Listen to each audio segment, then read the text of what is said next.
Bismillahirrahmanirrahim.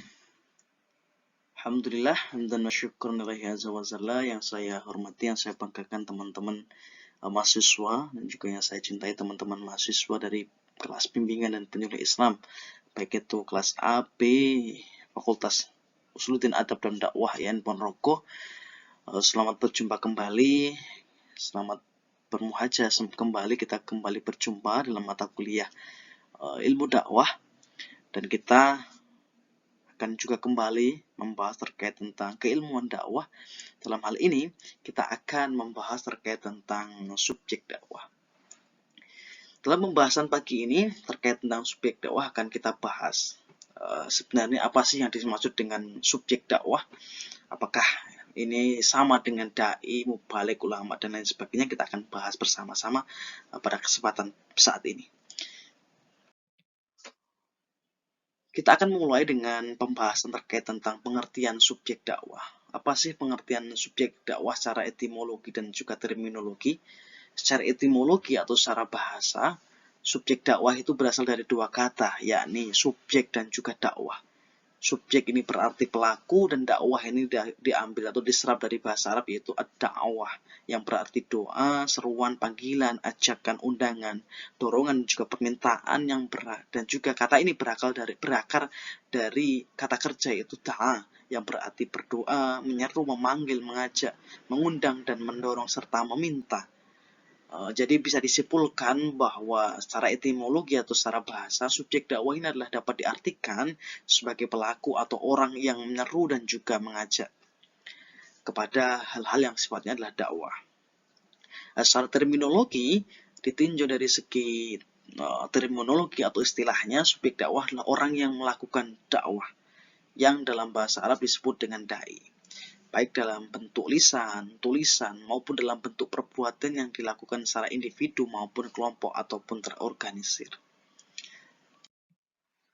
Selanjutnya ada macam-macam subjek dakwah.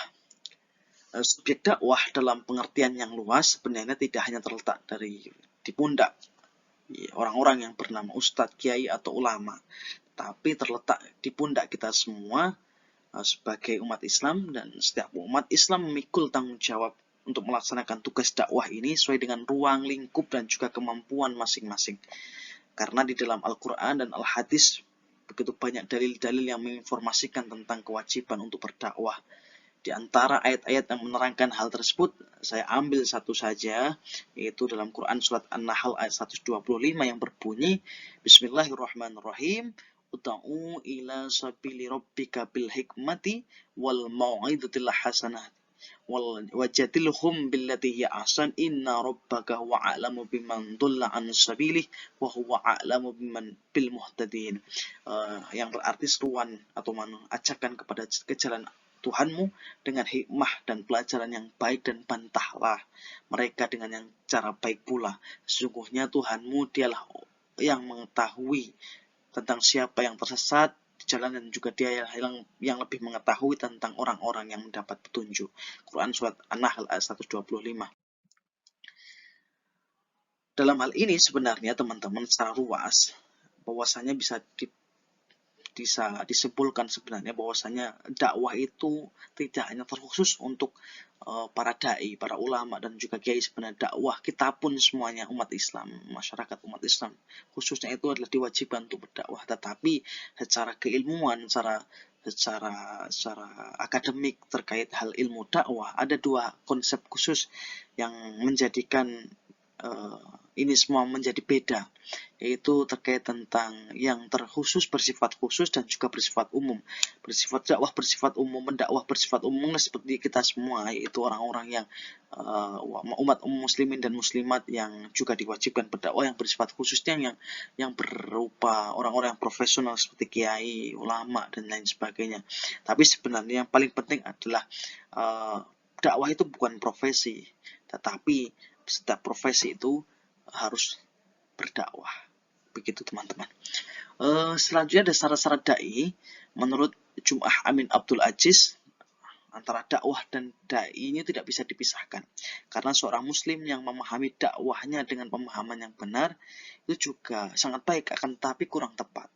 dalam menyampaikan dakwanya kepada manusia juga sama berbahayanya dengan orang muslim yang memahami Islam dengan pemahaman yang benar, akan tetapi ia pandai berargumen, pandai berbicara dan baik dalam menyampaikan.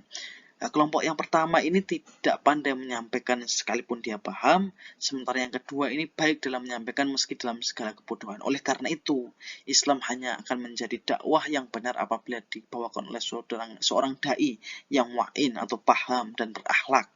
Berpijak kepada hal tersebut, maka kedudukan dai yang begitu penting dalam aktivitas dakwah itu harus dilengkapi dengan beberapa kualifikasi dari sini maka dai dituntut menjadi 3 syarat, itu syarat jasmaniah yaitu mempunyai kesehatan yang bagus, syarat ilmu pengetahuan yaitu mempunyai keilmuan yang baik, keilmuan yang alim, syarat kepribadian yaitu mempunyai akhlak yang baik, mempunyai muruah yang baik dan lain sebagainya. Ini adalah syarat jasmaniah yang sudah saya sebutkan tadi ya.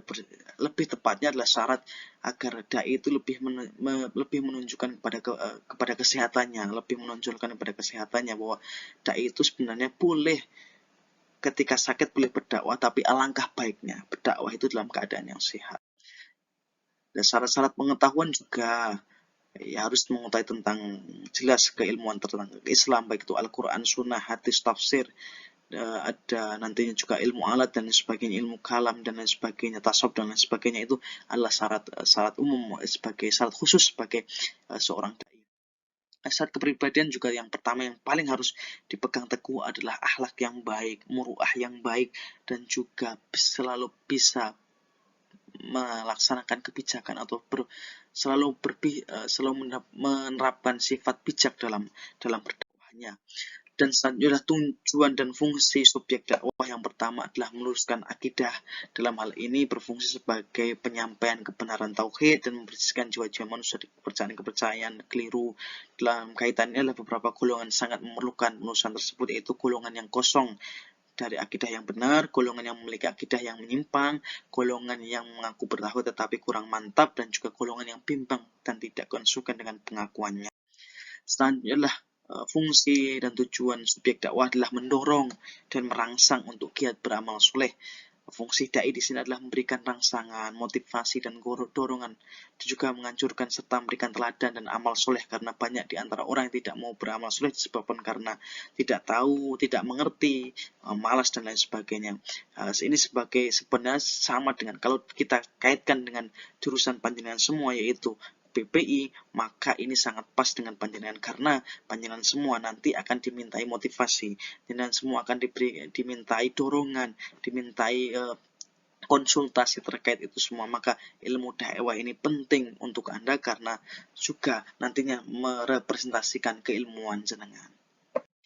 Nah, selanjutnya adalah membersihkan dan mensucikan jiwa. Tugas satu ini disebabkan berbagai macam kerusakan dan juga kejahatan seringkali muncul karena kotoran jiwa atau rohani manusia. Maka dari itu, dalam mencapai tujuan tersebut, dai dapat berfungsi sebagai berbagai hal. Yang pertama, pemimpin, mujahid, objek, pembawa misi, dan juga pembangunan. Pemimpin juga karena mereka seorang dai adalah penyeru kepada kebajikan, dan juga yang paling penting adalah seorang dai adalah sebagai contoh yang baik, uswatun hasanah bagi umat manusia. Yang kedua adalah sebagai mujahid. Mujahid di sini bukan saja berperang, tidak, dalam konteksnya adalah mujahid di sini adalah berjuang menegakkan ajaran Allah, berjuang di jalan yang benar, berjuang menuntut ilmu, jihad menuntut ilmu, jihad dalam kebenaran, jihad berbuat baik, jihad berlomba dalam kemaslahatan. Itu yang paling penting dalam konteks sekarang. Yang ketiga adalah sebagai objek, karena selain dai itu menyeru kepada kebajikan dan juga harus menyeru kepada dirinya sendiri, harus berkaca bahwasanya seorang dai itu harus melakukan apa yang sudah dikatakannya, harus mencontohkan apa yang sudah dikatakannya. Yang keempat adalah sebagai pembawa misi atau membawa amanah Allah, dan yang kelima adalah sebagai pembangun atau pembawa perubahan ke arah yang lebih baik. Itu saja sebagai pemantik diskusi kita pada pagi hari ini. Saya tidak akan berpanjang lebar karena saya ini akan upload ke YouTube, takutnya akan terlalu panjang lebar nanti tidak bagus dan juga sulit akan diupload dari saya. Selanjutnya kita akan melanjutkan diskusi secara santai, secara gayeng, dan juga secara masif pada teman-teman PPI semuanya untuk ikut dalam partisipasi dalam berdiskusi pada perkuliahan kita pagi hari ini. Untuk itu dari saya, apabila banyak kurang lebihnya dalam menyampaikan materi ini, saya mohon maaf yang sebesar-besarnya. Wallahumma muwaffiq ila aqwamit thoriq. Wassalamualaikum warahmatullahi wabarakatuh.